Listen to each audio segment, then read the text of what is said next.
stay a while and listen.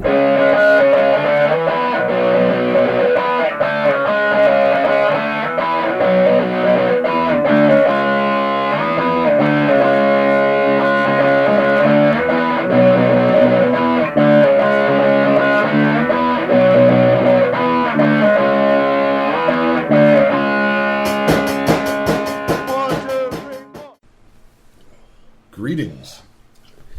Yippee-ki-yay! Yes. Goose noise. Yeah, goose noise. Wait, we can... There we go. But yeah, welcome to the AOP Podcast. I am Ross. And I am Saul. So today, this is essentially our Christmas episode. Yes. I believe. So in the spirit of Christmas, I can't remember what we did last year. But this year... I don't think we did anything last year. I think so. I think that was where we just had we were shows so in the busy. can. Yeah. But this year, although it's going to come out on the normal day, so we're not doing it on Christmas, we're going to talk about the Christmas movie Die-Hard. Yes. And why people fight that it's not a Christmas movie. It ends with Christmas music. Yes. They talk about Christmas. It's at Christmas. Yes. There you go. Yes. It's enough. Like, the majority of the population has accepted that I would say in fact. there's actually more Christmas in this movie than most Hallmark holiday films. Well, in this one, you don't feel as bad as say It's a Wonderful Life. Yes. Where you're like, man, it's not a wonderful life initially. Yes. It's quite the opposite. Yeah. An awful lot goes wrong. But yeah, so for our film, TV stuff, we're definitely going to be doing Die Hard today. We got the regular wrestling stuff, probably heavy on Dynamite. Seems to be our thing there. I don't know how much video game talk we're going to have. Did you have much time to play games or anything? I played a little bit, but I mean, same game. Right, yeah, we're working on, we were just discussing before the show, we're going to start trying to find, games to focus on, whether they're old games, new games, something like that. So if you're listening to this and you're like, you know what I'd like to hear these guys talk about, feel free to send us a game. We got the AOPpodcast at gmail.com. Same thing for Twitter. There's Instagram. There's the website, which is the full name, agonyofpositivity.com. The book face. Yes. We have a physical address, P.O. Box, not really. But maybe one day we can have that. Yes. There's the YouTube channel where we're going to, I guess that's something to bring up at the front. We're probably going to start chopping our episodes up because we're kind of doing 3 shows rolled into one. Yeah. We're just going to upload, wrestling games, film, TV, as their own little separate entities. And then at the moment, I don't have any plans to do video with it. I suppose I could and get a webcam or something so we could actually have a video. People could see us if they wanted. Or you could wear a mask. You could get a Dark Order mask if you wanted. Yes. Hide yourself. Yes. That would actually be kind of neat. Yeah. Everyone would be like, why is this guy wearing a truthfully, I have some goofy-looking mask? I have some T-shirts that I really like, but not many people see. Yeah. So I could always use that to show off my T-shirts. There you go. It's not a horrible idea. Yeah. I imagine humans get better views than just our static logo or me putting up Garth Brooks with clown paint on. Sure. But yeah, so those that would be entertaining. Yes, so those are some things we're working on. Or looking into. Yeah, I'm telling you, if you haven't seen that, it's not the best, but for a first effort, I'll take it. It's pretty funny. It's pretty funny. Do anything out of the ordinary on your week? Let's see here. Or any amusing stories? So yeah, there was an amusing story happened yesterday. This older lady came to our shop to drop off a rug, and she was picking up a rug. So dropping off, pick it up type thing. Okay. And she's like, "Can you help me carry this rug out to my car?" I was like, "Sure." So we're walking out to her car, and she points at her license plate, and she goes, "You see those letters there?" And the letters was, let me see here. It's this is the best podcasting we've done. GAJB. No, GAJD. GAGD. Yes. Gagged? No. She's like, you know what that means? I was like, no. She was like, it means get a job, dummy. I was like, okay. What? She goes, yeah. She goes, but no one knows that but me. She goes, those are specially made. tags I get every year. Get a job, dummy. And she goes, but no one knows. I was like, well, as long as it makes you, happy, I guess. That is very strange to me. Yeah, it's even more amusing that she's on the road and she's like, and she just snickers to Just herself. loves it. She goes, no one knows what this I mean, means. because I do many things that are basically for me. Yeah. Where it's like, this is my own little personal enjoyment. Mm-hmm. Like, when I have the super tiny spoon that I use to eat ice cream, that's for me. But I would never walk around and be like, see this little spoon? This is only for ice cream. Nobody knows about it. Yes. Yeah. And as she's telling people, she clearly wants people to know. Yeah, I guess. Have you ever thought about getting a bumper sticker that spells that out above it, and then people will know? Might have blown her mind. I was just baffled. I'm like, okay. Who do you think didn't have a job that created that strong of a feeling? I don't know. Someone she really thought was a dummy and didn't have a job. Yes. And probably told on a regular basis. It amuses me that I think of her like in a parking lot somewhere or something. She just points at her license tag. Like, and they're just like gagged. What? Yeah. So the only thing that's really happened to me is I saw on the highway the craziest thing. 2 reindeer running at about 70 miles an hour keeping up with me. Okay. Darndest thing. Now, I told my wife about this. Yeah. She was like, are you talking about where people put antlers and noses on their cars? And I was like, it didn't look like that. I mean, it could have been, and maybe the disguise was perfect. But I don't know if I've ever mentioned how much I'm not a fan of antlers and noses on cars. Yeah, I really don't like it. Kind of lame a little bit. Yeah. So I'm hoping by bringing up it that way to people that it makes them think of it being silly. It's the same people who put the sports flags on their cars too. I don't really like that. I'm more okay with the sports flag. It's like, hey, I root for this, as opposed to I really love reindeer. Like, maybe they really love reindeer. I am broken when it comes to Christmas spirit. Oh, I know. And I know. So I don't get it that way, but it is funny to think of, like, people are like, I'm going to disguise my car as a reindeer. Now, like, that brings me joy. Now, how do you feel about that?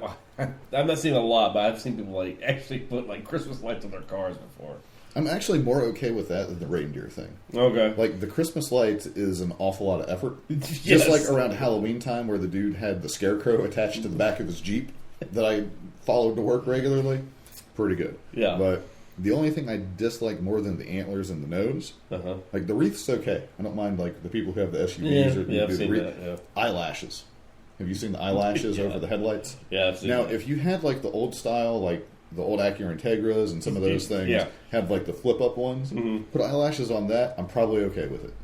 Yeah. You know, when I see your Toyota Corolla with your giant foot-long eyelashes, I don't like it. No, I'm not going to do anything to them. I'm not going to vandalize them. I'm just going to judge you silently. And if you're standing there loudly enough, mumbling to myself, so you know that I'm judging. Make some license tags. And then point at it. Stop disguising your car as a reindeer, dummy. All right. Are we ready to go into our discussions? Yeah, what do you want to talk about today? Let's knock video game stuff out of the way, because I think it's going to be short. I have the feeling. So, get over here!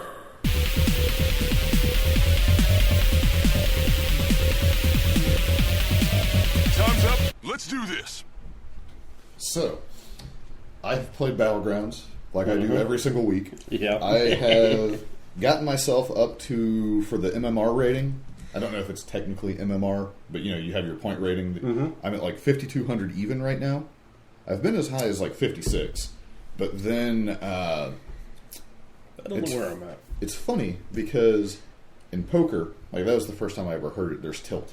Where you get beat in a hand and then you start making decisions that you know are not the best, but you start convincing yourself crazy stuff. Yeah. And like people go on life tilt even, where they start doing weird stuff. So that's what that means.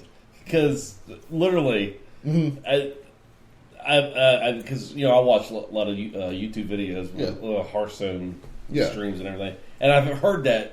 But from numerous people. Being on tilt. Yeah, like being tilted.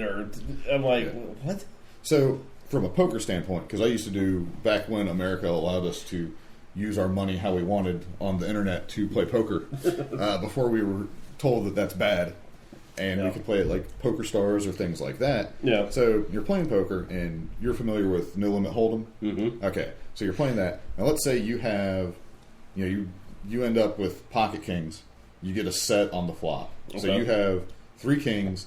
The board's totally dead, and some guy, you're going back and forth with someone, and they turn over a pair of jacks, and you're like, "What on?" Okay, excellent. Well, it goes runner, runner. They somehow hit a flush or a straight or something. Yeah. Or they hit jack, jack, and they end up with quads. And it just breaks your brain. So now there is a chance where you're just, okay, that's just how it goes, and you continue to play normal. There's also a chance that depending on your mental state, now this person who's done it, you are convinced that they're an idiot. So no matter what they do, you're going to call them down. Mm-hmm. You're going to get into pots that you shouldn't be getting into with them because you're just like, oh, he's going to turn over something stupid. I got him again. Ignoring all reads or any information you have, where you're looking at the board, if you were clear-minded, it'd be like, the only thing he would do this with is something that beats me, or he's got a very strong draw. And then you play into it and you're like, I knew he had that, but you made wrong decision after wrong decision. Yeah. You've basically, your brain is on tilt. Okay. Like you're just not making correct decisions due to past events. Okay. So with the battlegrounds, it's like, oh man, I tried to go Murlocs and it didn't work, and I got beat by demons. Well, I'm just going to draft demons no matter what. And then you just, even though it's like obvious that you had a much better path, like say your third round, you could have made better decisions. Yeah. But you just, nope, no matter what, I'm taking all the demons because they beat me last time. I'm not going to let that happen again. I'm going to be the one when... And then you come in 8th place like 3 times in a row because you're... Well, because I do that. I didn't know there was a term for it now. It seems... I don't know if it originated with poker, but that's the first place I heard it. Yeah. I think it might have actually been something to do with pinball because you can tilt the machine. So basically it's tilted and it's not working right, or you've ruined it. I wonder which streamer started using it, and then all the other streamers like, well, I'm going to copycat and start using it now. I would imagine it's kind of like where you just hear it said. Yeah. And like a lot of those guys probably played online poker at some point, like some of the older guys. I would assume that, or Kibler even, because he played Magic. So you can go on tilt in Magic as well, because you just start making... Which is your favorite... Hearthstone streamer? Ooh, I used to really like Amaz. Okay. Because he was the right mix of normal, but he would get excited about stuff. But his excited was like, ooh, this is going to be awesome. Not, wow, like just screaming. Yeah. I'm not a fan of the loud people. Okay. I can handle it some in certain situations, but it's much like when we get to wrestling, if we talk about Morrow again, where the over yelling just, I have a very short tolerance for it. Gotcha. Okay. And to me, there's a certain way for it. So at one point, it was probably a Maz. Yeah. I kind of like Kibler now. Yeah, I can't watch it. I'm trying to think. But other than that, like I don't even have a particular one I watch now. Yeah. Because I'd rather just play Battlegrounds. For whatever reason, because my YouTube, I think all YouTube does it. Once you watch certain, they just suggest it all the time. Yeah. And I guess I've been watching a lot of Firebat, so Firebat always comes up. I know because he doesn't get a lot of viewers, but I've watched him some. He's good. Yeah, like he's got like a good stream. He talks. As the ones that don't talk. Well, I mean, there are. Yeah, that's true, yeah. Like, some of them are just doing it because they know people will watch them, but they're the least interactive. Yes. And I don't fault anyone for that. One day we should talk about what we think the life of a streamer would be. Because I'm pretty sure I think it would be awful.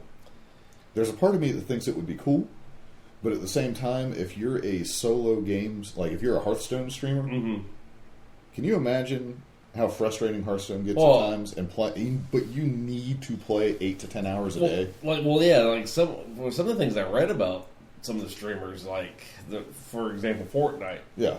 I mean, they get tired just playing Fortnite, but that's their base, that's their audience, and they can't do anything else. There is a guy I watched who started primarily as a Heroes of the Storm streamer, which is Blizzard's MOBA, basically. and he would get super frustrated with that game, quit the game, and try to go into doing like variety or things like that. Yeah. But he would take such a hit from essentially a financial standpoint that he'd have to go back to a game that he really didn't want to play. Sure. Because, I mean, you've gotten yourself into something. And I would say, like, even if you don't like streaming, it's still probably better than a lot of jobs. Like, depending on what you're making. Yeah. Because if I could make the same thing I do now, playing, like, games, I would definitely do that. Sure. But there would be times where it would be hard. Where you're like, there is nothing I want to play. I don't feel like playing. I don't feel like talking to people. Yeah. I can't do it. But yeah. Yeah. So, but yeah, no, I don't think I have a current favorite streamer right now. I do occasionally leave the Play Hearthstone channel up to try to get free packs when they're doing the drops. Yeah. We never talked about... Sorry, we just talked about Hearthstone today at this point. They had the new expansion. Did you buy the pre-order at all? I did not. So I had 106 packs because I bought that pre-order pack because I was like, well, I'm going to buy it. And it also, I think I ended up getting the access to Battlegrounds by buying it or something like that, like a week early. Oh, okay. Like, I think they had something like that going with it. Yeah. I had 106 packs to open, and I actually got 6 legendaries out of that. So every 17 packs, I think, I got a legendary, which is the best I've ever done. Yeah. Going back to when the gnomes, goblins versus gnomes, like that second expansion. Yeah, see, I totally skipped that expansion. I wish I would have. I bought somewhere in the realm of 80 packs, and I think I got like 3 legendaries. Yeah. And I was really unhappy. Sure. Like, I was not pleased with that expansion as a result of that. I got over it, yeah. But I just remember feeling really, really bad. And, I mean, that's how opening packs for real card games are. When I used to play Raw Deal, a new set would come out, we'd buy like a case of cards, and you'd end up not getting the rares you needed or something like that. Sure. Like, man, I gotta buy more. I just bought an entire case and split it, and we couldn't get what we wanted. This is garbage. Well, the good thing about Battlegrounds is, because, I don't know, playing like normal, standard Hearthstone. You can call it Shaman. Well, they nerfed it, but you can call it Shaman Stone again if you'd like. Yeah, it's I don't know if you read any of that mess. No, I'm not. I'll finish your thought and I'll tell you my experience. It's just what you're going to talk about. It's just everyone plays the same deck over and over. It's just meta decks. Even at like level 25. Yeah, you're running into the meta. Yeah. And so the big deck that came out of this one, if you weren't following it, like you can check Hearthstone or HS Replay or whatever for your stats. Basically, the Galakron Shaman was, I would have to say, broken. I think at one point I'm not going to pull up the stats now. This is just from listening to like the Angry Chicken podcast and other Hearthstone podcasts and all that stuff. I think one of like the lower win rates it had was like 50-50, and I think that might have been against itself or something. Like, it was just something just absolutely absurd. Where just looking at it, you'd be like, okay. So obviously, I immediately crafted that deck when I got around to trying to play rank to see how busted this was. Yeah. Well, you know what happened to me? And it's been so long since I've played rank. Like, I actually missed the card back for getting the 5 wins in rank because I was playing so much Battleground. I don't care about ladder. Yeah. Every match I had, which I think I played 10, was against another Shaman at level 20. And I did, in fact, go about 50-50 with it. Yeah. But the deck seems, like, super strong, and it's like, I don't know what the other decks were, because I wanted to try to play this against one of the other decks to see what it felt like. And that wasn't happening. And I didn't want to be on the receiving end of, wow, this really sucks to play against this deck. But it seemed that's why I like real strong. That's why I like to watch Hobbs. He started out, I don't know if anyone, no one knows who Hobbs is. He started out playing World of Warcraft videos, and then he kind of switched over to Hearthstone. But what he does is he puts Cho in every deck he has. And Cho, because everyone says Cho's a terrible card, but he actually uses Cho to screw people over. Well, it makes you make a decision on what you're either having to kill, like, especially if you get him out without a minion down, you either got to do something you wouldn't normally do, or you got to be a little more careful with your spells, at least for a turn. Yeah. And they might be able to handle it just fine, but it could really mess with it. And he's classic at just changing the way people... They're like, oh, I'm not seeing this deck. And they don't know how he just totally just screws them up. There is I keep thinking about making it again, and it's not a good deck, but it's real old, and it's a wild deck, and you use Warlock. Okay. And it's basically, you take a Knife Juggler, I think it's the Death Speaker that can make a minion immune. Okay. So you use it on your Knife Juggler. You get down a Grim Patron, the 3/3 that when it takes damage it summons itself, and you get anything like it was the Possessed Villager because it's a 1/1 with a Death Rattle that summons a 1/1. Now you could also use that mech like the JoJo bot or whatever it is, like the kangaroo one, and it does the same thing. Okay. So that gives you extra chance, and you use Emperor Thorazon because you need to get everything reduced down to like 10 mana basically or less. Yeah. So you play your Juggalo, or Knife Juggalo, your Death Speaker to make him immune for the turn. Yeah. You get your 1/1 that duplicates itself. Okay. Or as long as you have it set up where you're basically going to have 3 of the Grim Patrons at a time. And then you play that, and then you defile. Okay. And it just keeps defiling, but the Knife Juggler throws the knife every time you get the Grim Patron. And you just keep throwing knives infinite. Well, it's not infinite. I think it actually caps out at 28. Okay. But usually once it starts, people just concede because they assume that it's forever. Gotcha. But it's way hard to pull off in Wild because that's not a broken deck at all. That's just a fun little gimmick. Sure. Where other decks are like, oh, I beat you on turn 2. Yes. With a full board of 8/8s or something by now. Yeah. But I might try to remake that deck and actually record it. And if I do that, I'll put it on the YouTube because it's not a good deck, but it's fun to pull it off. Yeah. And you can usually get people to concede because they just assume that it's never going to stop. It's a good board cleared, though. But then you have nothing because your entire deck is dedicated to getting these cards in your hand, getting Thorazon down, sure, and then getting the combo off without dying while you have almost no defense. It's just dedicated to doing that meme. Yeah, that's all it is. Yeah, it's absolutely like the Disguised Toast meme decks. Yeah. He used to, that's all it is. So, but yeah, I might try that. And maybe building decks that do something like that to just irritate people.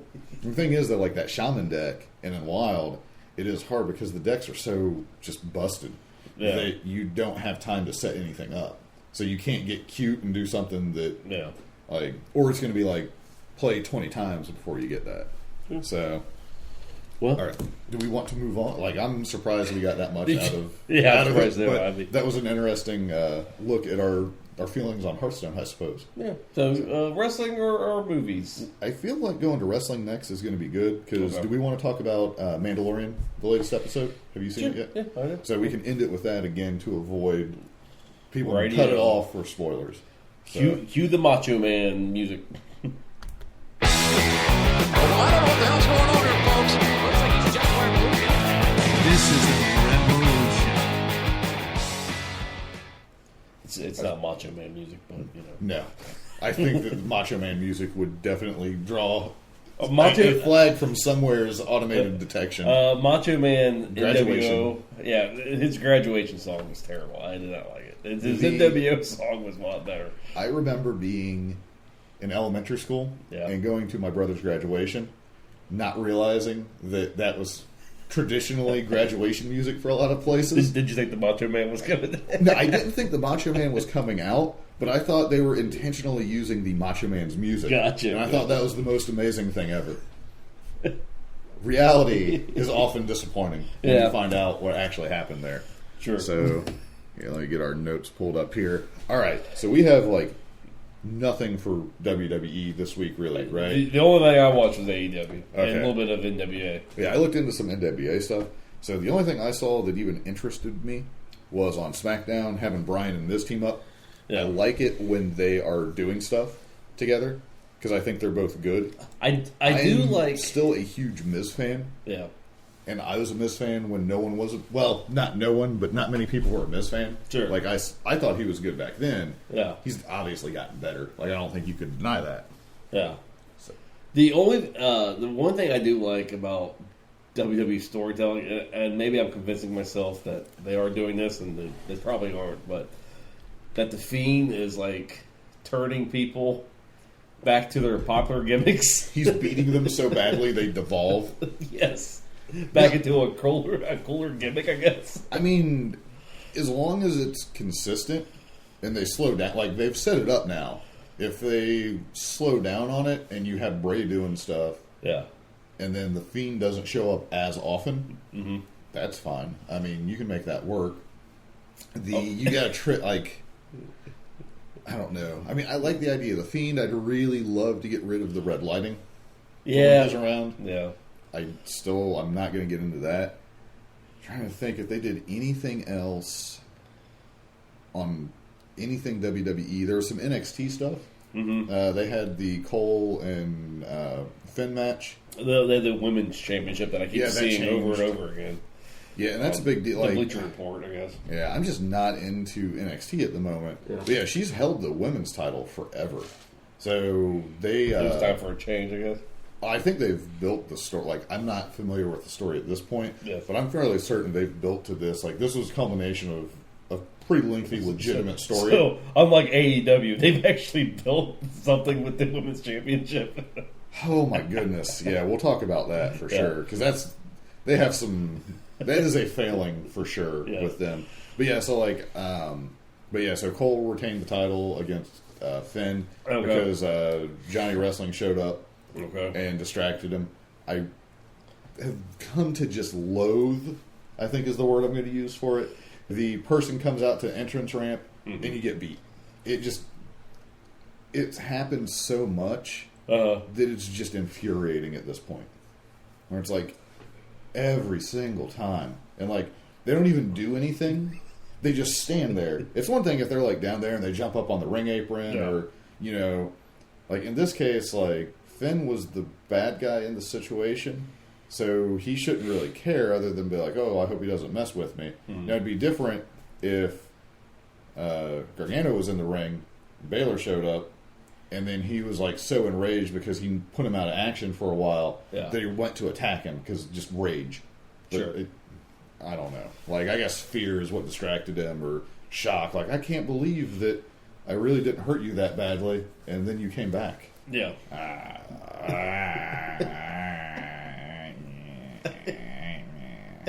Like, that's literally how I feel. It's just like, man, there's certain things in wrestling that I accept, but some of it's like there's got to be a better way. Maybe the Fiend should come attack Balor again. Be like, no, be the good Balor and become the demon. I'm more interested in bad guy version than I am good guy version because the word vanilla or white meat gets thrown around a lot. Yeah, he was very boring as a good guy. Now, maybe if he would have had the title run that he was scheduled for when he first showed up on main roster, I don't know. Maybe. But, yeah, so, I don't know. Let's see. We'll hit NWA here. Okay. So we had talked about Marty. Yeah. Where it'd be a big deal.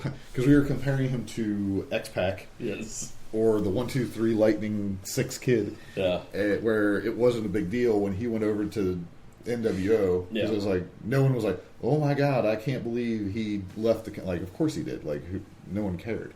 But we were talking about how where Marty showing up in AEW wouldn't be the biggest deal in the world because it'd be like, well, of course he did. Yeah. It'd actually be a bigger deal if he showed up to WWE, in my mind, in the sense of unexpectedness. But I don't know if it's going to do a lot of good. Never occurred to me that he could show up at NWA. Like, wasn't even on my radar.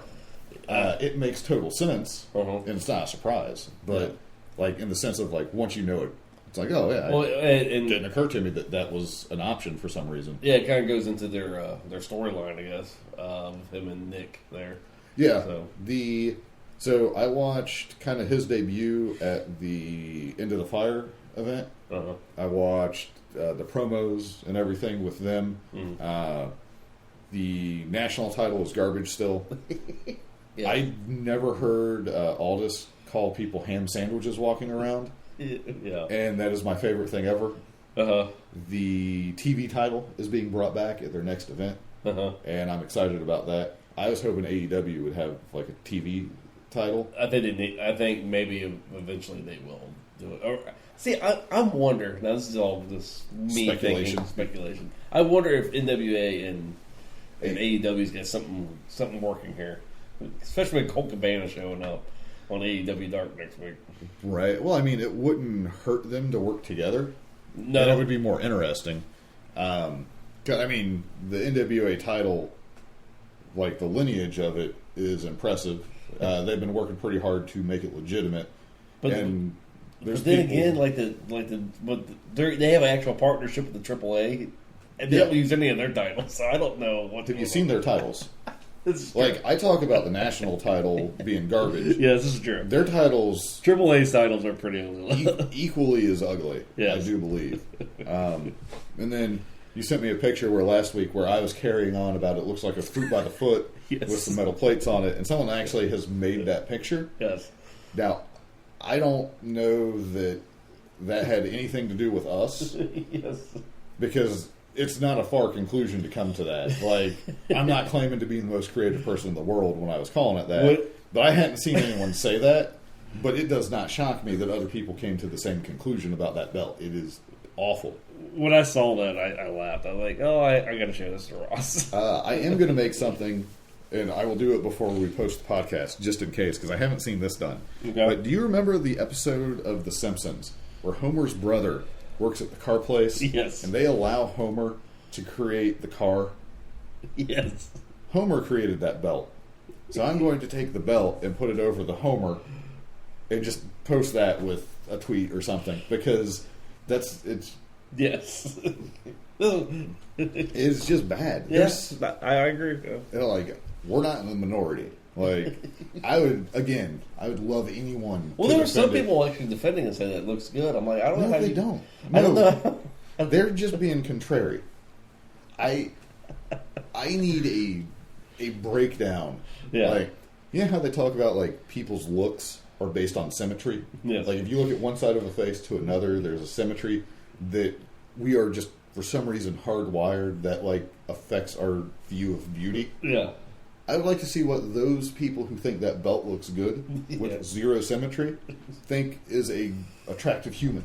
Yeah. Just to see, like, maybe we're all just brainwashed, Yes. and they are correct. Yes. But I think that there is something wrong with them, or they're just pretending. They're like, I'm so hipster with my drink that no one drinks now. My Canada Dry, seltzer water, Yeah. and they eat like the old Burger King fries, like they have in their freezer before they switched them for the 18th time. And they're like, Yeah, this that's- is much more sophisticated. Since you went down the route of Burger King fries, they are pretty bad. They've never. My wife likes them. Oh, God. I don't understand it. Yeah, Because I remember they changed them the one time, and they had the big deal with Mr. Potato Head, Yes. which is messed up if you think about it. They're like, behold, all...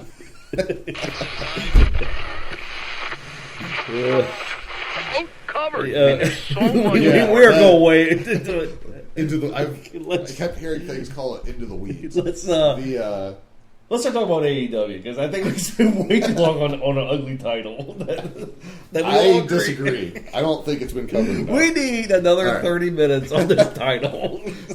I'm going to do my own podcast that's going to come up later in the week where I just read negative adjectives. All right, let's do AEW for 12/18. Yeah. It opened up with the Lucha Bros against Paige and Omega. Uh-huh. I thought the match itself was entertaining. Yeah. I did question at one point, I was like, does Pentagon Jr. sell? Like, he lays on the ground, Yeah. but once he's up moving, he's never slower. Yes. I've never seen a match where his knee's been worked on that I'm aware of. Yeah. I'm sure there are, Well, but I don't know if he continues to sell the knee. Like, But that's AAA, though. right, but that's like it. Just for some reason in this match, because Phoenix seems to sell Yeah. more than him, but like with Omega and like it Well, just I question that Phoenix. I think he actually does hurt himself, because that guy is bouncing around all Yes. over the place. yes, but like it just really stuck out for some reason. Something in this one really stuck out to me, and I was like, he's just always full speed. Like there's never that little bit of like, oh man, I've been beat up, I'm a little bit tired, and then like because I accept the adrenaline rush, Yeah. and you can do stuff that you normally wouldn't do to your condition. Yeah. But he's just like, oh, I'm dead, I'm alive. Yes. I'm dead. Like it goes from like dead cell to no sell, Yes. and somehow it stuck out to me on this one. So I'm going to have to start watching closer. But so anyway, Lucha Bros win because Paige and Omega are not on the same page. Yeah. They get in each other's faces, and then Looked like they were getting ready to do blows, and then right, which I'm interested to see those two fight. Yes. That'll be fun. I think it'll be a good match for sure. And then old Pac shows up, and I guess he kidnaps Michael Nakazawa. yes. Is what we're. It was weird. Yeah, he was just gone. Didn't show anything. They didn't know what happened. So I guess Pac has a new traveling buddy. I don't know. I just thought it was funny that because there wasn't a payoff anywhere else in the show for that, right? No, he was just gone, right? Yeah, would you laugh on BTE? Pac just throws Nakazawa out of the car. I'm like, I can't handle it because there's there's oils.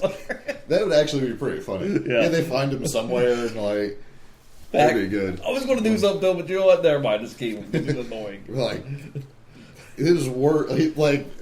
Pac shows up next week and he's like, Omega, I'm going to do the worst thing I could possibly think of to you. After spending a week with him, he's yours. Yes. There's no worse punishment. Yeah. All right. Yeah, but it was weird. Yeah, he was just gone.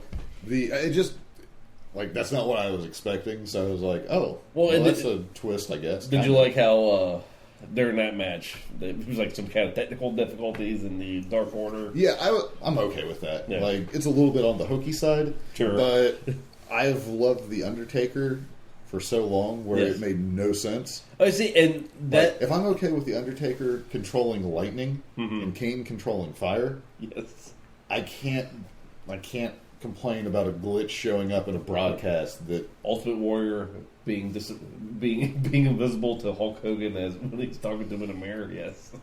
I had more problems with that, but I'm not a Warrior fan. Sure. So then I think from there we went to... I refer to them as Carby, the Cody and Darby team. Yes. That seems like the best couple name for them. I like it, Carby. Against Triple B. Yeah. The thing that Darby is... I'm fascinated at how fast he is, where he does the flippy stuff or the rolls or the slides. Yeah. But it doesn't look like, they'd have time to punch him. He's actually quick enough where it would be hard to react. Yes. Unless you're really, really prepared for it. Mm-hmm. So, and then, overall, I thought the match was good. I like Butcher. His overall look, I enjoy. The only thing I don't like about the way they've been treating Triple B here is that they're not really booked as kind of strong. They came in to pick a fight and they got their butt kicked. They were done. Well, no, they won the other one, right? Did they win that one? Yeah, they won that one. Oh, okay. But that's what led to Darby coming out, and then that's true. Okay, all right. I'm not expecting them to win this one, and it's not like they got obliterated. Yeah. But we finally saw, thank the Lord, Darby hit the coffin drop on a person instead of just eating the corner of the ring. Yes. Because I don't think I can watch that. It hurts so much. Yeah. To see that, because that's not there's no way that feels good. I've fallen off a skateboard. I've felt what a wrestling ring feels like. No, there's no way that that's a pleasant thing. But yeah, so Cody and Darby did end up with the win. So we're going to get Cody Darby 2. Yeah, which should be good. I'll be excited for. Yeah. There. So we alluded to earlier, the women's division in AEW has some problems. Yes. I really don't care. Yeah. And I'm almost at the point to where I don't want to care. Yes. Up until this point, it's been I want to give it a shot, and we'll see. It just hasn't, because Kong came out, Kong smashed, and I have written here, there was a promo or something. Yeah. Kinda. And then later, there was a promo or something. Well, I think they realized, because from what I've read, a lot of their women wrestlers are contracted in Japan too. So they're part-time in AEW, which is fine, but if your women's champion is going to Brock Lesnar the belt. I think that's why they brought in the alien. Yeah, Statlander. Yeah. Yeah, we'll get she's good. There are definite bright spots. Yeah. 100%. And to defend AEW. I think they realized that they got to do something. Yeah. Well, I mean, it's fixable, and that's fine. I mean, how long have we watched WWE? Like, if all of a sudden WWE started to interest me again, like they had a few stories that really, really grabbed me in, that's fine. I'll start watching. I'll give it a shot. Yeah. But you gotta, like, you're gonna have to do something at this point. Yeah. Like, it's not a given at this point. I'm asking for a little good faith, basically. Sure. Like, show me something. Yeah. But yeah, so Kong just crushes him. But we got from there. Now, I might have missed something here, but I've actually stayed awake on this one. So we got the hype to the Jungle Boy. They had like the JR interview. They had the thing they put out on social media where it was Jericho saying 10 minutes over and over with him training. Yes. Which is very different. But so we get to the match. So going into it, were you expecting him to just barely hang on? Or were you expecting kind of what we got where it actually... I was expecting it because I assumed... Because Jericho has, on his podcast and everything, has talked about how great Jungle Boy could be in the future. Yeah, well, I mean, he's had him on there, too, and talked to him about it. So I figured he was going to give him the rub, as they say. Yeah, well, it's another one of those things where Jericho won, but he didn't make... Like, Jungle Boy's not like, oh my god, Jungle Boy's unstoppable now. But it's like, he needs some work. But like, because they had where he did like, what, the double code breaker? Yeah. And then he clearly could have pinned him, but he picked him up like kind of early on. So they got that out of the way that Jericho could have beat him. But then he got cute, and that's what cost him. Yeah. So at that point, I actually thought that you might get the upset pin from Jungle Boy.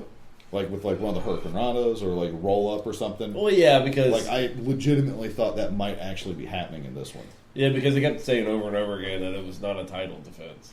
Yeah. Even though Tony Schiavone on AEW Dark a couple weeks back said it was a title defense. Yeah, they were real confused on that one. Yes. But whatever. That's of all the nits to pick, so to say. Sure. Like I can let that slide. That who cares? They could have been like, yeah, Jericho decided he doesn't want to make it a title of defense, and they're going to let him. I mean, they could have done it that way, too. Whatever. Yeah. But, yeah, so I legitimately thought up until about the last minute where he was in the walls or converted to the lion tamer almost or what. Either way, like, I really thought that Jungle Boy might get the pin. Yeah. And then when they went for the 5 more minutes thing, I thought, oh, he's going to get him in overtime somehow. But Jericho just left. Yep. After pummeling him more. Yes. But the overall, I mean, I was entertained by the match. Like it was real heavy in Jericho's favor. So they didn't. I don't think they overdid it, but it's like, okay, he can hang with Jericho and at least survive. That to me, that brings him up a little bit. The other thing about the match was when Marco jumped and Jake just killed killed him. Clocked him. I mean, it looked like he literally actually clocked him. Well, I liked where he was like totally flat, but Yeah. then his one arm raised up just a little bit, like you'll see like the stiffening when you're out. Yeah. So yeah, that was amazing. And then he carried him away. That was good. And then they actually made both the good guys and bad guys go to the back. Yeah. So that was fine. Uh-huh. But yeah, I mean, I thought it was good. Yeah, I was entertained. Let's see. So, but yeah, I think that did. Again, as long as they follow up with it like they have Darby, that kind of gives Jungle Boy a little more value, as opposed to if he immediately comes out and he loses to a creeper next week in 5 minutes, then it really undoes everything and makes Jericho look worse. So I don't think that's going to happen. Putty monster. Yeah, I'm telling you, sparks in the chest. So we got Christopher Daniels is now sad because people showed him a video of him falling. Yeah, I just thought it was funny that Lucha Brothers, I guess, are just the ultimate trolls. They just go back there and just like, hey, you suck. Like, just showed up with it. We didn't mention it, the Adam Page, make it say yeehaw or something. Oh, yeah, on his intro. His name tag. I thought that was good. Yeah, that was very good. But yeah, so they're clearly going to do something with those guys, but I just was entertained by that because he walked away so sad. Yes. We got to the Statlander Baker match. Mm-hmm. So I'm pretty sure since that was the number one contender match, that was their way of getting Baker out of the way. Because I'm still convinced she's slow. Like, not in a mean mental way, but like her movement does not match up. Yeah, with I don't speed think, of. I don't think they found a good dance partner for her. We'll just, yeah. Right, because I've seen other stuff where she seems to do okay, but I don't know. I also wonder if losing was it Kylie Ray? If that whole I think they probably had pretty big plans for her. Yeah. And that has messed stuff up. Mm-hmm. But either way, so Statlander got the one there. So I'm sure that that's an intentional thing. I don't know.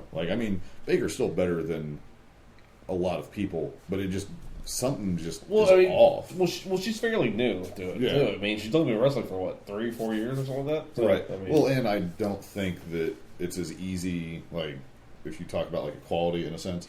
It's probably a lot harder if you're a woman wrestler getting into it. Yeah.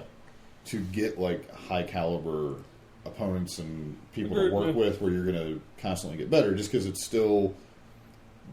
it hasn't been accepted like it is the last couple of years for quite a while. Well, the one thing I like about Statlander is, her punches and kicks actually look like they're punches and kicks. Yeah. A lot of the women wrestlers, when they throw punches and everything, There's no conviction to it. It looks so fake. I understand it's fake anyway. Yes. But don't ruin my immersion. Right. Yeah. Well, now, we're going to talk about some punches here in a minute. Yes. So, but yeah, and there is a very popular John Moxley who, if you look at his WWE striking, Yes. it doesn't just go to there are people who either don't know how to throw punches or don't understand wrestling. Uh-huh. And that sounds like such a horrible insult. Where theater, you have to do things bigger, Yes. kind of make it look right. Mm-hmm. Jim Ross on his podcast will talk about it all the time. He hated the turnbuckle spot where you punch him 10 times. Really? Because there's no way in real life, if I mount you and I punch you dead on in the face 10 times, Yeah. it's going to cause some damage. Sure. You're not going to flare flop out of the corner. You're going to be bleeding, Yeah. most likely. Yeah. But Moxley had horrible strikes when he was Ambrose. Yes. He doesn't do the same style of striking now. Yeah.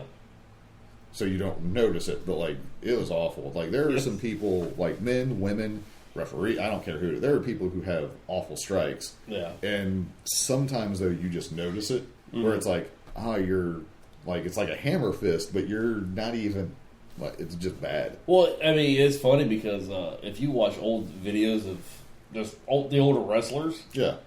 Scott Hall threw a really good punch because he did he would do the stomp down Macho Man that said. Yeah, well, Macho Man had the jab style Yeah. punch. I think Macho Man also probably actually connected a little bit. Sure, maybe. But I've never heard. There was a independent wrestler, Chad Collier. He was actually trained by Dean Malenko and looked almost like Dean Malenko. And people said he had a super loud chop. Okay. But anyone who took it, they were yeah, you really don't even feel it. He was so good at the angle and how you do it, because you kind of cup your hand to get the extra noise in some cases. Yeah. Or you just do the open palm thing and just literally just smack the crap out of people. Sure. I would be more a fan of the make it sound real good and not Yes. actually break the capillaries in my chest. Yes. And possibly skip my heartbeat or something. Yeah. But but yeah, striking, just don't strike. Agreed. A lot of the WWE women, Yeah. they're not strikers, but they throw the forearm. Yeah. A bad forearm looks way better than a bad punch. Agreed. And again, the men could learn from that as well. Yeah. Oh, So we got the Bucks against SCU. Mm-hmm. Not anything stood out. It was a good match, but Yeah. I don't have anything where I'm oh my god, that was the most amazing thing ever. It was just this match happened. So, I'm not saying I hate it, and I'm not saying I like it. This is just, I can see now, after watching a lot of the Young Bucks matches, Yes. because I've never really seen a lot of them before AEW came up. The Young Bucks and Lucha Brothers is also bad for this. They do a lot of finishing Crazy moves. moves that should end it. Yeah, because one guy said on Twitter, he's remember when the super kick was a finisher? If they explain, so because we were talking about this a week or two ago, where the super kick's going to be it, the cutter, the Canadian destroyer, Yeah. the awesome finishers are going to become just a hip toss at some point. Because a suplex was a finisher at one time. Sure. So it's hard to keep that. It would be nice though if there was ever, because is anyone going to be able to use a super kick as a finisher? Probably not, unless you build it up Yeah. Or you, like if I had my own federation and I had the Young Bucks and I had a magic time machine that I put 20 years of life into Shawn Michaels. Yeah. Like, he's doing the super kick. Yeah, it's fine for the Young Bucks to do the super kick. But I'm going to constantly talk about the way he trains the super kick. Yeah, okay. Versus where they're just throwing it. Yeah. Like, that's a strike to them. Yeah. To him, that's a technique. Like, he has mastered it. Like, placement or something. Okay. And make sure that they occasionally throw, like, sloppy ones that barely connect, something like that. Yeah. Just to be like, this is the difference between someone who, like the Bruce Lee thing, fearing someone who's practiced 10,000 punches or one punch, whatever that thing is. Yeah. I would stress that for anything like that. Yeah, I mean, that would make sense, yeah. Or like Diamond Cutter, same thing, where like, you know, insinuate like, oh, if you watch when DDP does it, watch the way he grabs the back of the head and how tight he does it, versus like a lot of these guys are just kind of getting a hold of them and just going down with them. Yeah. There's not the same finishing to it. Like, it's true. The technique is off. Something like that. Yeah. But you don't hear that. Yeah. So, I mean, that's my only criticism about anytime when the Young Bucks... I don't know if it's a criticism, because I like it, because they're really good at what they do. Yeah. They just bounce around a lot. They do a lot of flippy doos. Well, yeah, there's a lot of big moves, but I'm okay with it for the most part. Yeah. Sometimes it's like, I have the same criticism of NXT with Gargano, where it's like, kick out of everything in the world, and it's like, dude, you need like a shotgun, and you'd probably kick out at 3.5. Like, what are we doing here? Yeah, that's so, true, but the end of this match, the Dark Order shows up with their initiation. Yes. And I have here, the Dark Order knocked the Bucks down, and then violently punched the ring near them over and over. Yes. Because I think everyone's seen that gif of the one, and if you haven't, just it is bad. Yes. Because Mark Henry, I think, replied on one of them, they fire this man now. Because it's one thing to have, like, we were talking about, like, some of the people throwing the ball. Like, there's like, okay, you're not a good striker, but this called for you throwing some strikes, so we got to get through it. Yeah. And that was like, dude, just choke him. Like, instead of throwing, like, just put your hands on his neck and just sit there not doing anything. That's fine. You got a mask on. Sure. You know, like, try to stiffen up your shoulders or something and make it look good. But holy moly, was that bad. It was pretty bad, yeah. Yeah, so you got the two new initiates, and you got the third guy in the mask that everyone is assuming is Cutler. Yeah. Would you agree that is probably Cutler? Yeah, I would say so. Or did they find someone who has a similar build to him intentionally just to do that? Oh, they do the whole fake Sting angle? I was thinking fake Cutler, and then he's going to start hanging out in the rafters on being the Elite. Like, all the videos that he shoots are going to be from the rafters. Because that would make me laugh. Sure. But so, all right. I think that's... So overall, did Dynamite do what it's meant to do? I was entertained. Like, the first hour I thought was amazing. Because I was like, I can't believe that was all 1 hour. Like, I was ready for it to be over. Yeah. Like, I was like, I'm good. Yeah. And then, like, there's some more, and that was fine. Yeah. So, still entertained. I skimmed through, like, NWA, and I was fairly entertained, but nothing is better than ham sandwich walking around backstage. Yes. So, are we ready to get on to the Christmas portion here? Movies, Christmas, and... Die Hard. Yeah, sure. Die Hard and Mandalorian. Yeah. Okay. Sure. We need... something that could never, ever possibly destroy us. Mr. Stay Puft. You have chosen wisely.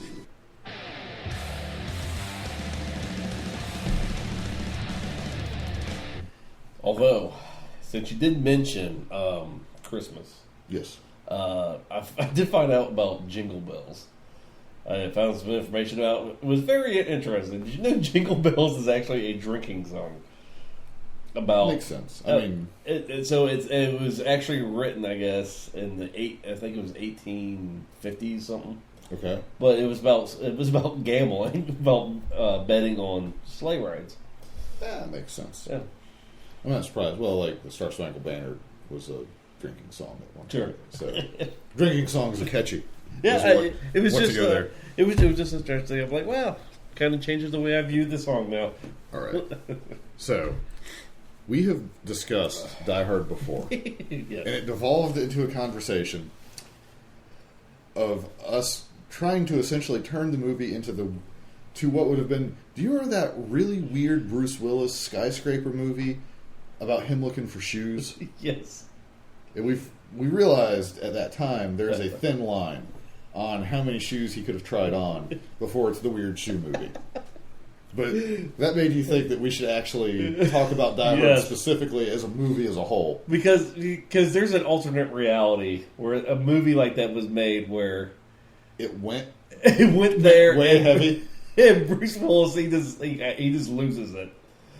And he just starts killing people for their shoes. And what's his name? Alan Rickman. Yeah.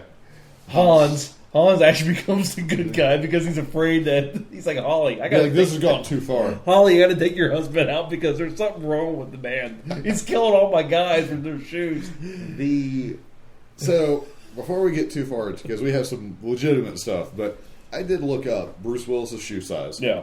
Now, if all internet sources are correct, he wears a US 10. Okay. So now that could have been a 9.5 earlier in life, maybe, because I had a 9.5 at one point. But as you get older, if you have like a high arch, that flattens out sometimes, and your foot gets bigger technically. Okay. So maybe at the time of the shooting, he could have been a 9, he could have been a 9.5. But if he's a 10 now, whatever. So I looked at the average German shoe size, which is 40, in non-freedom units. Yes. Which is the same as it was 40 years ago. Okay. So even back in 88, when this was shot, same shoe size. That translates to a 7.5 in U.S. shoe size. Okay. So, if you're looking at the average German terrorist in this case, Yes.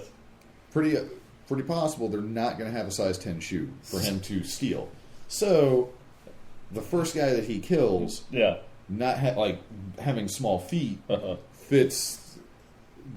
Based on, I didn't do a ton of work. This was like 3.5, 4 minutes that I spent on this, just as a caveat. Yeah. But so I tried to look up the first guy killed, Yeah. who was played by, I'm not going to get the name correct probably, but Andreas Wilsoniski. Yeah. There is nowhere that I could find his shoe size. Okay. I could find all kinds of stuff on Wikipedia and stuff. Uh-huh. I didn't get as far as looking for a Twitter to see if he's ever been asked about his shoe size. Because I'm not the first person who's gone down this route just out of curiosity. Sure. Not to say that doesn't, if they say that he wears small shoes in the movie, then he wears shoes. Yeah, but as a side note, Snape, Alan Rickman, he wears a US 11.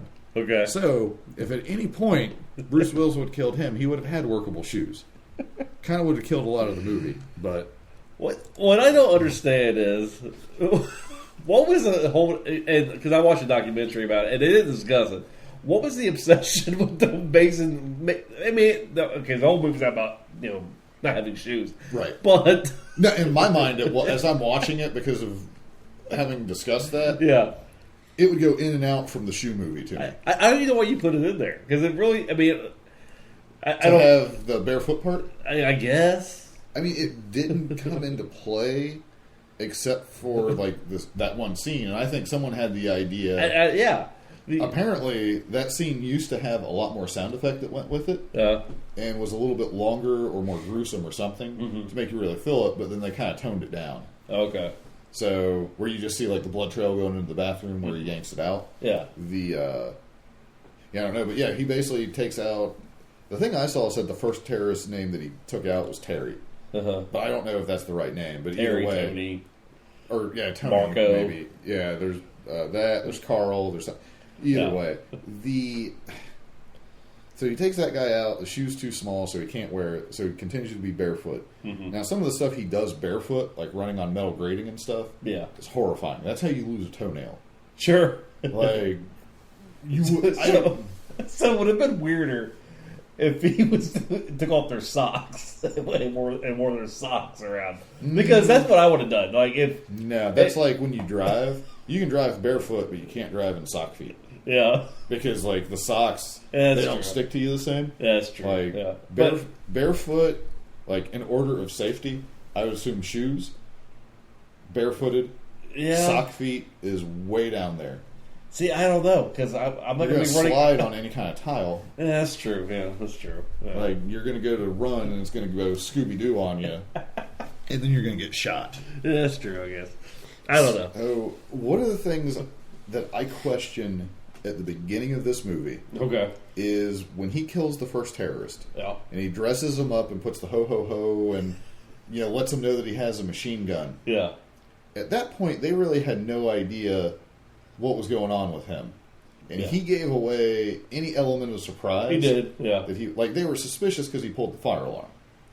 Yeah. Because that's how they even knew that something was going on. Mm-hmm. But he could have taken that dude out, took him somewhere, at least hit him a little bit. They Yeah. would have eventually looked for him, but be like, oh, someone killed. Any advantage he could have potentially had, just out the window. First thing he does. Agreed. Yeah. And he kind of knew how bad the situation was. Uh-huh. I thought that was very weird this time watching it. Agreed. It never occurred to me how bad of that seems like a bad play, because you have the walkie-talkie, you could have been listening in on him.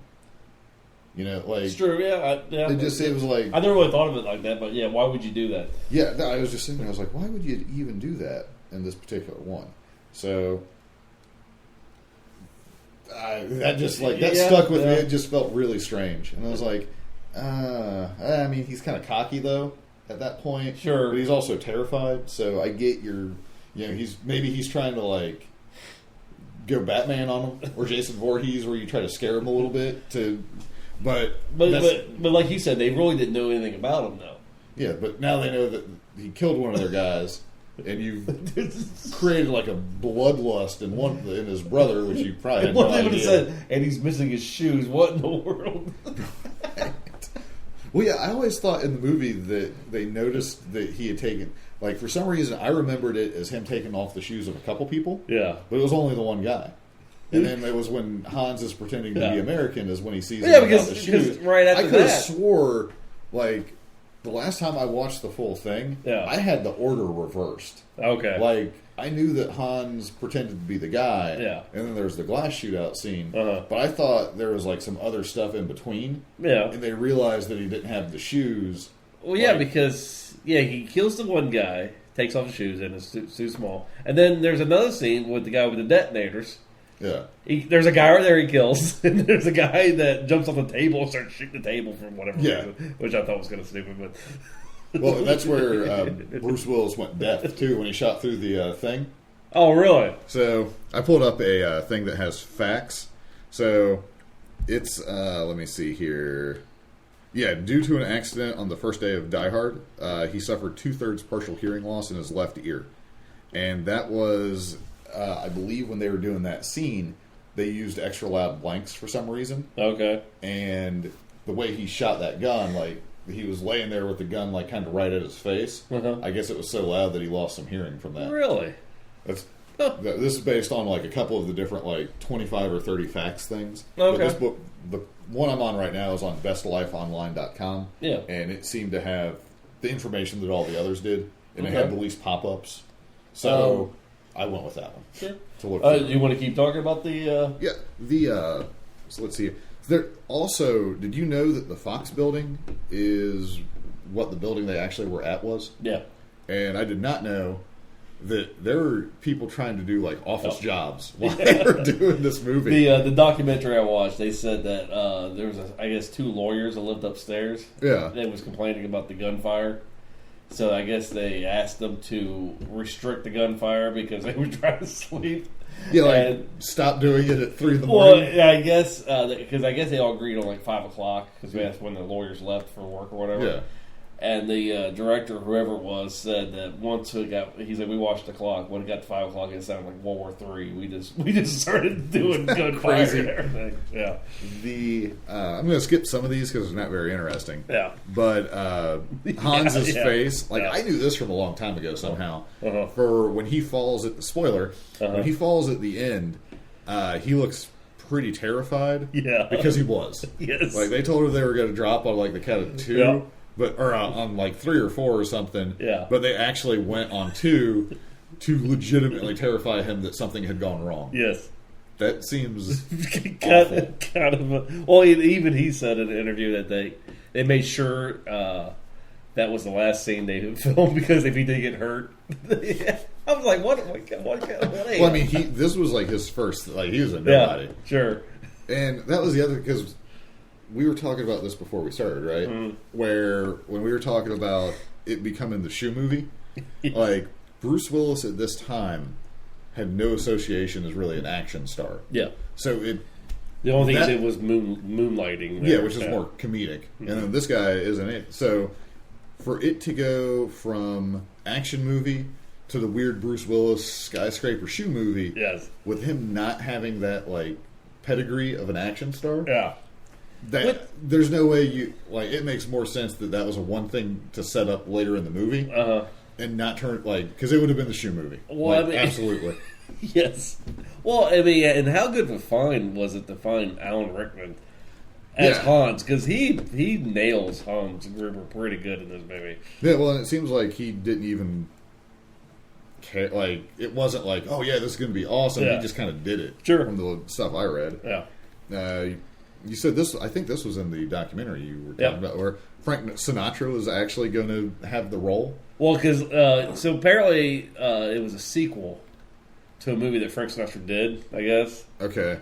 And Frank Sinatra wanted a sequel to a movie, to that movie or whatever. The Detective? The Detective, yeah.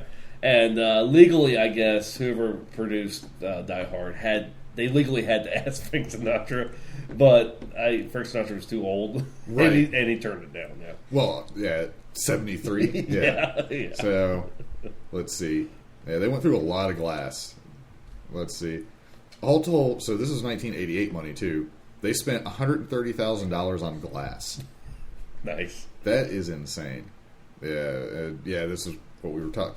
Fox charged itself to use the Nakatomi Plaza building. This is basically talking about that whole thing where they charged themselves a rental fee, but basically irritated everybody in that building. Yes. Let's see here. There are a few other things. Wait, here we go. Yeah, this was... there's a lot of different inspirations and things like that. Bruce Willis was given $5 million for the role. They said in that documentary I watched that he was, at that time, the highest paid actor in Hollywood. Really? Because of that movie, yeah. That's crazy that he got offered $5 million, though. Yeah. His agent... It seems like everybody else who they offered it to...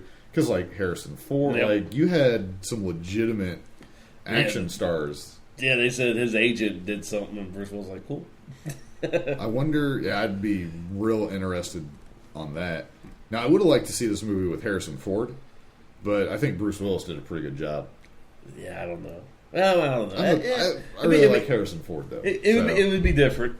It would, yeah. I don't know. Yeah. What else do we got? Alan Rickman didn't think of Hans as a villain. Which, there might be some argument to that. Yeah. Oh, I mean, he seemed to bring up terrible things they had done. Other than... It was more like a Robin Hood style character, maybe. Other than shooting people twice in the head. I mean, if you take that and two things out, I mean... What did he do that was villainous about that, though? Honestly, he said, give us the code. I'm going to count to 3. There won't be a 4. Yeah. He did not lie. Yeah. I bet that guy had that code. Well, so what's his the first guy he killed, Mr. Nakatomi guy. Yes. So that guy, you felt bad for him dying. The coat guy. Oh, that dude. That guy was annoying. That guy makes me mad every time I do see that movie. Yes. Because he's such an idiot and a weasel. Yes. And I don't feel bad. Yes. Like at all. Not one moment. Let's see. Yeah, terrorists aren't speaking German.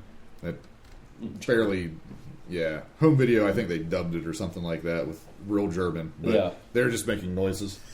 Like, just made up a language. Yeah. They had something where it looks like originally they were going to wear normal... They said, I like this. The original script had called for Hans Gruber to wear terrorist attire. Yes. I did not know that for Germans there was a set A terrorist attire? Yeah. Because there is in my mind, it does generate a picture of terrorist attire nowadays. Sure. And I do not know what that would have been in '88 for a German terrorist, though. I didn't know that was a thing. I didn't either, yes. But, yeah, so he goes over, like, where he came up with the look, and they decided that was a lot better. But it was based on him pretending to be American at some point.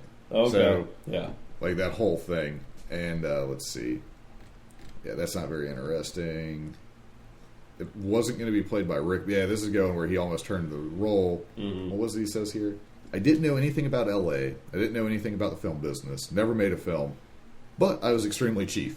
And then he said, what the hell is this? I'm not doing an action movie. Followed by launching his career, basically. Yes. Is what it seems like. Yeah, there's some weird... Yeah, Clint Eastwood would have been interesting. Like, I guess he had the part. Yeah. I still think Batman Beyond, old man Bruce Wayne, Clint Eastwood. Yep. Then you get Joseph Gordon-Levitt to be Terry.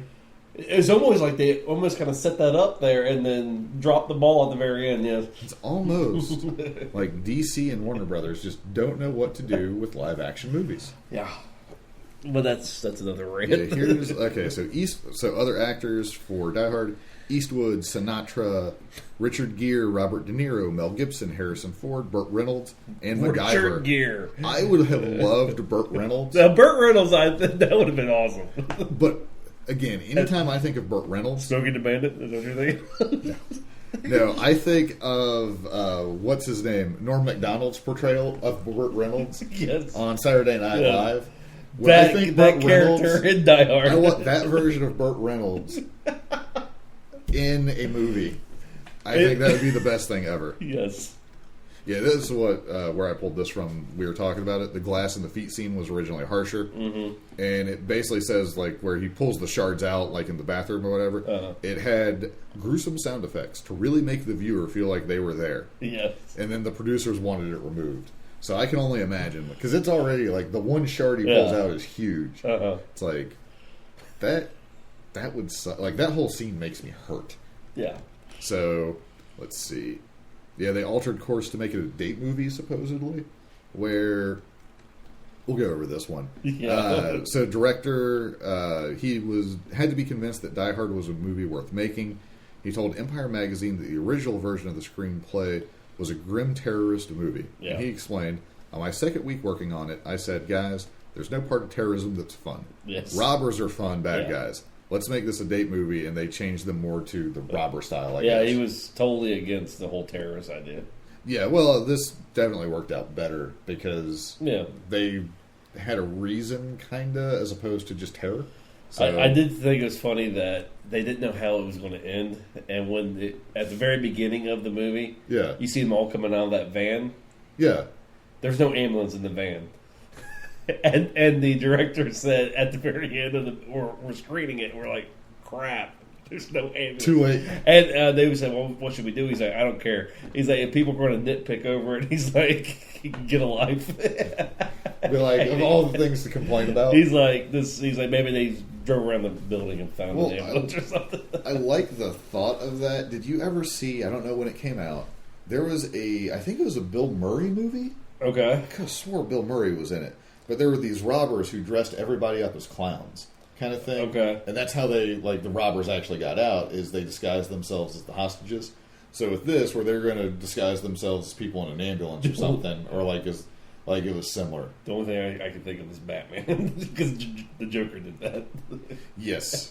Well, yeah, he did that too, but there was like an I swear it was like a heist Bill Murray movie or something. Okay, yeah, it could be. I have to look into it. Let's see here. Bruce Willis. You say a heist? I can't see Bill Murray in a heist movie. All right. We're going to stop. Yeah, we're going to stop and on. do some research here. All right, and we're back. Who knew Bill Murray was in a heist movie? I never... Did. So, the name of the movie is Quick Change from 1990, and there's a good chance that's going to be the next movie we talk about at this point. I've only seen a little bit of it. I don't think I've ever seen it. Yeah, Yeah, I think that'll be pretty interesting. So we'll probably be doing that. Okay. But back to Die Hard. Yeah. So I exhausted the facts page, like things that actually seem interesting. Yeah. Other than if you look at the promotional material. Okay. Someone said that the building had more overall advertising than yeah. than what's his face. They talked about it in the documentary, I guess, because He wasn't that known. well, they did a test screening for people, and people were laughing at the trailer Yeah. because it was Bruce Willis from Moonlighting, I guess, and they're Yeah. like, and I guess all the studio execs are like, "Oh crap." What have we done? So they gave the building top bill on the movie posters. Well, the thing is, like, when he does, like, some of the funny lines, Yeah. they're legitimately funny. Oh Like, yeah. Like, he's not a bad actor in any way, I don't think. But yeah, let's see. So yeah, the FBI guys. Oh, big shout out to Carl Winslow as the cop. Like, that's one of my favorite characters in that movie. Yeah. The fact that he was Carl Winslow in this movie basically as well. Like, Yeah, but dead on. Pal is the only smart cop, I guess, because everybody else, the SWAT team, the FBI is definitely bad. I hate when you get the infuriating, like, people that just are stupid. Yes, Which, unfortunately, is how real life works. yes. But I just hate it in the movie because it's like, oh, this could go so much better. Well, the police chief was cracking me up because maybe it's because we were actually like examining it. Right. He had some great lines. We're like, oh, better get some more FBI guys. Yeah, like, that's the most cold, like... I mean, those guys, like, the one dude was a terrible person. Sure. But it's funny to be like, after what he just saw, like, that entire building top blows. Yeah. No idea if the hostages made it safely away. And his first thing is like, better get some new FBI guys. And then when Hans falls out off the building, he's like, "I hope that's not a hostage." Yes, there is some. He could use some sensitivity training for sure. But That guy would not make it in today's society. no, he would not. He probably would have fired a long time ago. HR reports everywhere. Well, and then I liked at the end. I thought it was funny because like Pal. It's hard for me not to call him Carl. Like he was Carl Winslow for an awful lot of my life watching that show. I understand. So he guns the guy down and like kind of fills his story why he was the desk job. But then you have Argyle show up with the limo where he breaks through the gate after everything that's happened, and no one is immediately opening fire on that. Yes. Like, that is crazy. Yeah. But like that character was... He wasn't in it very much, but he was such a likable character. He was, yeah. But it's interesting where I'll watch like TV shows where you're supposed to have a likable character, Now, and they've had more screen time than that guy did. the guy he punches in the ambulance, Argyle, that punches the ambulance driver. Yeah. I always thought that bad guy. I've always thought that was Geordi from Star Trek: Next Generation. For years, for years, I thought it was. And I told my dad that. My dad's like, "What?" And he's like, "That's not Geordi from Star Trek." And that's not the Reading Rainbow guy either. Yeah, it's weird. They look, but apparently that scene where he punches the guy in the ambulance, he actually punched him in real life because the director told him, like, "Your punches look terrible." And the guy in the Amos, I guess, was also he said, "Yeah, man, you gotta make it look real." So I just got tired of them telling me. He said, "I want to just punch them." The thing is, he's like, when I was actually shaking my hand, that was because it hurt. So, to tie this to the wrestling part, yes, that punch still looked bad. Yes. Like, when I saw that, I was like, that is like the worst punch I've seen thrown. Yeah. Short of the Dark Order punching the mat by some dude's head. Apparently he threw a punch, so apparently the guy can't punch. I mean, that's good. That means he's not had to punch people in his life. So yes. I would prefer that as to, he's had a rough life and had to punch people constantly. I mean, real punches can look bad. Look at Shane McMahon. Just to tie that back to there. So So overall, I liked it. I was worried that I'd be so focused on feet that it would ruin it. Yes. Occasionally there was, but it didn't kill it for me. The only thing I thought they could do without was the Coke guy. The Coke guy was, I don't know his name. Yeah, no, I know who you're talking about, though. And the only thing, because, I mean... he was just like... He was there to... Because I thought he was going to... Like, I remember the first time, I was like, oh, he's going to tell him that he's he's the wife or something like that, and he doesn't go that route with it. Yeah. But it's still like, good, that guy is an idiot. Yes.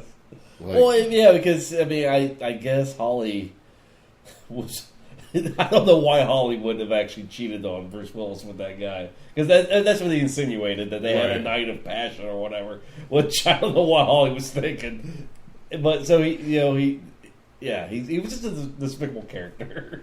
Well, yeah, I mean, he was an idiot.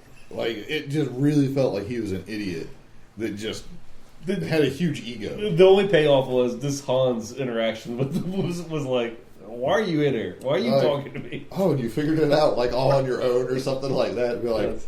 we literally told you what we were doing at one point. Yes. But, okay, good job. But they he's like, oh, this doesn't work. Just pretend you're going to kill me. And, Hans is probably like, yeah, okay. I will. Because one way or the other, you need to die. Yes. Like, I'm sure he has thought that. So, overall, yeah, I enjoyed it. Always have. Like, I don't go out of my way to watch it, but I will occasionally. So, good times. Yeah. Like, it's not one of those watch it. Die Hard 2, I bet, would be the same. After Die Hard 2, it gets a little bit harder for me to enjoy them the same way. Well, yeah, it's just because I think The Office talked about this. What made Die Hard 1 so good, and Die Hard 2, I guess. But Die Hard 2, you start seeing this characteristic. John is no longer an average day dude. Yeah, he's a he superhero. becomes like a super cyborg guy. Well, yeah, and this one he's like exhausted. He's beat up. He's Yeah. essentially selling his struggles. Yes. So I think that's why, as the series goes on, it just Superman. So, All right. All right, Mandalorian time. Do we want to do it or do we want to save it? I don't care. Because next week's the season finale. Oh yeah, So we'll just do it that. We'll We're just pretty save it. long. Yeah, But we'll just save again, so if you've listened to this, then this does you no good. So I don't know why we would say it again at the end. But we are going to probably start putting them up on YouTube where we separate the topics one to the next. Mm-hmm. And there you go. But So you guys are listening to this. Wish you a Merry Christmas. thank you for watching so long. And remember, log into your friends' YouTubes and Apple Podcasts, 5-star reviews, subscribe. Only until we get 100 and we get the custom URL. That's right. And then we don't care. And then you can unsubscribe and not be bothered by us. We just need that. So, Feliz Navidad. Feliz Navidad. Goose noise. Outro. It's like Siri. You can't really hear us talking during this. It's fairly loud. But You can't. we might as well just talk over it anyway. So it's like hidden secret and stuff. Bonus track. You can a little bit. But so we should watch the Bill Murray High School then. Next one. All right. Then we got to figure out what to watch. Yeah. Or not a video game to watch, a video game to play. See you guys later.